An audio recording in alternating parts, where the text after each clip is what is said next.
10 hechos sobre Moisés que mucha gente desconoce. Número 1. Moisés pidió a Dios que borrara su nombre del libro de la vida. ¿Qué llevó a Moisés a hacer tal declaración y qué podemos aprender de ella? Esto sucedió durante el episodio de la adoración del becerro de oro. El incidente del becerro de oro ilustra la naturaleza humana y la inclinación de las personas a alejarse de su compromiso con Dios. Es notable que, mientras Moisés estaba en el monte Sinaí, recibiendo los 10 mandamientos de Dios, los israelitas rompieron el primer mandamiento, que prohíbe tener otros dioses delante de Dios. Impacientes por la larga ausencia de Moisés, los israelitas decidieron crear un nuevo Dios para adorar. Para lograrlo, fundieron sus joyas de oro y formaron un becerro de oro. La impaciencia del pueblo los llevó a recurrir a Aarón, a quien le pidieron que actuara como su líder espiritual en ausencia de Moisés. Aarón accedió y transformó sus pendientes de oro en un becerro esculpido, algo que estaba claramente prohibido. Después, comenzaron a entregarse al libertinaje, adorando al ídolo y participando en conductas inmorales, como comer, beber y jugar. Entonces el Señor le dijo a Moisés: «Baja de inmediato, porque tu pueblo, al que sacaste de la tierra de Egipto, se ha corrompido, se han apartado rápidamente de mis caminos, se han hecho un becerro de fundición, y lo han adorado y sacrificado a él». El descenso de Moisés desde la montaña con las 2 tablas del testimonio lo llevó a encontrarse con Josué en el camino, y juntos llegaron al pueblo mientras celebraban su festín idolátrico. En un arrebato de ira justa, Moisés rompió las tablas de la ley como testimonio del quebrantamiento que el pueblo ya había cometido. Éxodo capítulo 32, versículos 31 a 34. Entonces Moisés volvió ante el Señor y dijo: «Oh, qué gran pecado ha cometido este pueblo. Se han hecho dioses de oro. Pero ahora, por favor, perdona su pecado, y si no lo haces, bórrame del libro que has escrito». El Señor le respondió a Moisés: «Al que haya pecado contra mí, lo borraré de mi libro. Ahora ve, guía al pueblo hacia el lugar que te he mencionado, y mi ángel irá delante de ti. Sin embargo, cuando llegue el momento de castigar, castigaré su pecado». Moisés no minimizó la gravedad del pecado del pueblo ni trató de excusarlo. Ellos habían glorificado una deidad de oro. A pesar de lo terrible del pecado del pueblo, Moisés rogó por el perdón. Este fue un acto de súplica por la misericordia y gracia de Dios. Moisés se identificó sacrificialmente con el pueblo pecador y pidió a Dios que los perdonara. Si Dios no los perdonaba, Moisés se ofreció para ser borrado del libro como sacrificio por ellos. Moisés entendía que el pecado del pueblo era tan grave que no podía ser cubierto simplemente por la sangre de un animal. Un hombre debía sufrir en su lugar, y Moisés se ofreció a ser ese hombre. Dios rechazó la oferta de Moisés, pero podemos decir que anticipaba el sacrificio de alguien mayor que Moisés, quien finalmente traería una expiación completa. Jesús tuvo un corazón sacrificial similar cuando murió por nuestros pecados. Dios aceptó perdonar a la nación, pero se reservó el derecho de juzgar a los pecadores individuales. Ahora ve y guía al pueblo hacia el lugar que he mencionado. Fue la promesa de Dios de seguir siendo fiel a Israel y mantener su presencia con ellos. Mi ángel irá delante de ti. Número 2. Moisés y el ídolo de Neustán. Los libros bíblicos de los reyes se refieren a la imagen de una serpiente enrollada alrededor de un poste llamada Neustán. La imagen se describe en el libro de Números. Después de ser liberados de Egipto, el pueblo comenzó a quejarse a Dios sobre las condiciones de su vida, y en respuesta, Dios envió serpientes ardientes entre ellos. Muchos del pueblo murieron por las mordeduras de serpiente. En respuesta a las oraciones de Moisés, Dios ordenó que se levantara una serpiente de bronce en un poste y prometió que cualquiera que mirara la serpiente sería sanado. Sin embargo, en algún momento, los israelitas comenzaron a adorar a la serpiente de bronce en lugar de a Dios. Segundo de Reyes, capítulo 18, versículo 4, menciona que el rey Ezequías eliminó los lugares altos, destruyó las imágenes idolátricas y destrozó la serpiente de bronce que Moisés había hecho, porque hasta entonces los israelitas le habían quemado incienso, llamándola Neustán. Es fácil entender cómo algo que una vez trajo sanación milagrosa podría convertirse en un objeto de adoración, pero esto era una clara desobediencia a los mandamientos de Dios.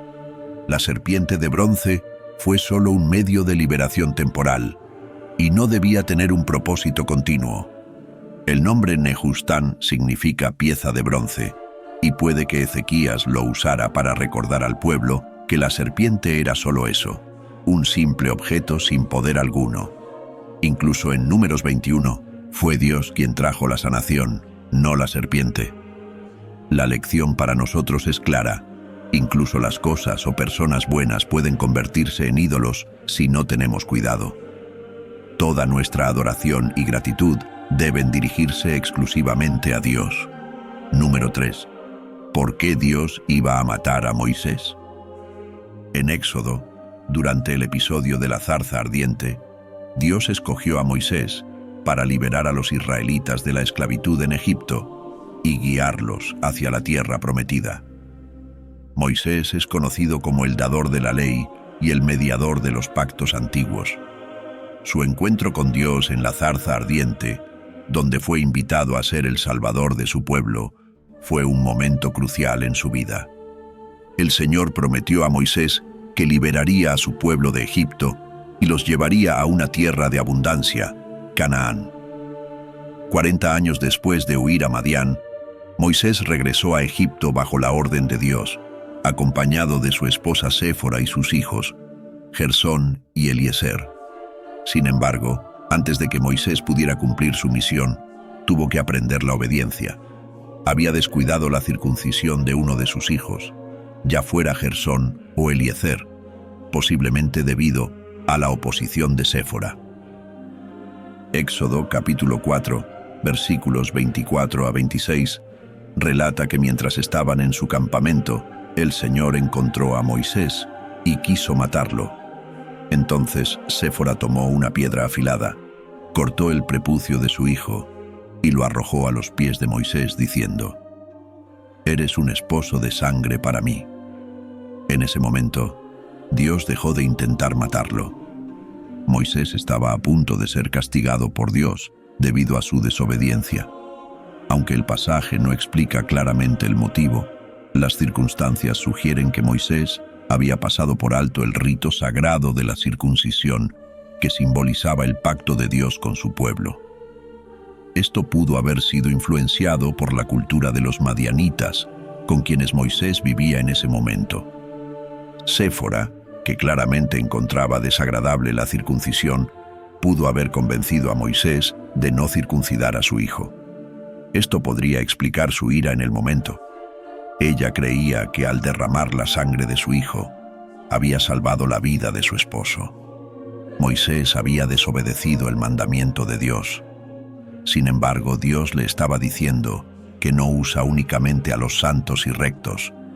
Sabemos que no somos santos y rectos por nosotros mismos, sino que somos justificados a través de Cristo. Pero esto no significa que debamos seguir pecando para que la gracia abunde. Moisés estaba por regresar y representar a Dios, pero aún no había hecho lo que un verdadero representante de Dios haría, incluso con respecto a sus propios hijos. Por eso, Dios buscó quitarle la vida. Dios es muy claro y severo en sus juicios, porque quiere dejar claro que no es un Dios con el que se pueda jugar. Así que, ya que Moisés iba a ser el libertador, debía corregir aquellas áreas de su vida que no estaban alineadas, porque Dios es santo. Este nivel de juicio también se extiende al pueblo de Israel. Dios muestra que no usará a un pueblo injusto para juzgar a otros. Moisés no estaba en condiciones de liderar espiritualmente al pueblo debido a su pecado no resuelto, y esto debía corregirse antes de que pudiera cumplir su tarea de manera efectiva. Tan pronto como Séfora completó la circuncisión, el Señor dejó libre a Moisés. En resumen, Dios había planeado matar a Moisés porque él, que iba a enseñar la ley de Dios, no estaba obedeciéndola él mismo. Número 4.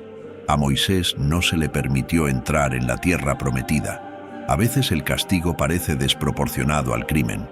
A primera vista, que Moisés golpeara una roca en el desierto debido a su frustración con los israelitas no parece razón suficiente para impedirle ver la tierra prometida.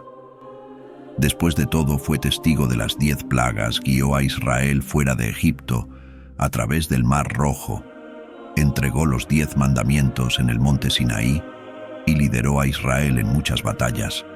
Entonces, ¿por qué permitiría Dios que un solo error en Meribá le impidiera entrar en la tierra prometida? Los israelitas se quejaron a Moisés por la falta de agua y pusieron a prueba al Señor. Moisés clamó a Dios por ayuda, diciendo: ¿qué haré con este pueblo? Están a punto de apedrearme. Dios le respondió que golpeara la roca con su vara para que el agua fluyera y así saciara la sed del pueblo. Éxodo capítulo 17 versículos 4 a 6 narra que el agua salió de la roca y los israelitas pudieron beber. Moisés siguió las instrucciones de Dios y el agua brotó de la roca. Pero en una segunda ocasión, registrada en Números 20, Moisés, frustrado, desobedeció a Dios. Los israelitas nuevamente llegaron a un lugar sin agua y se quejaron de Moisés. Números, capítulo 20, versículos 1 a 13, cuenta este segundo milagro.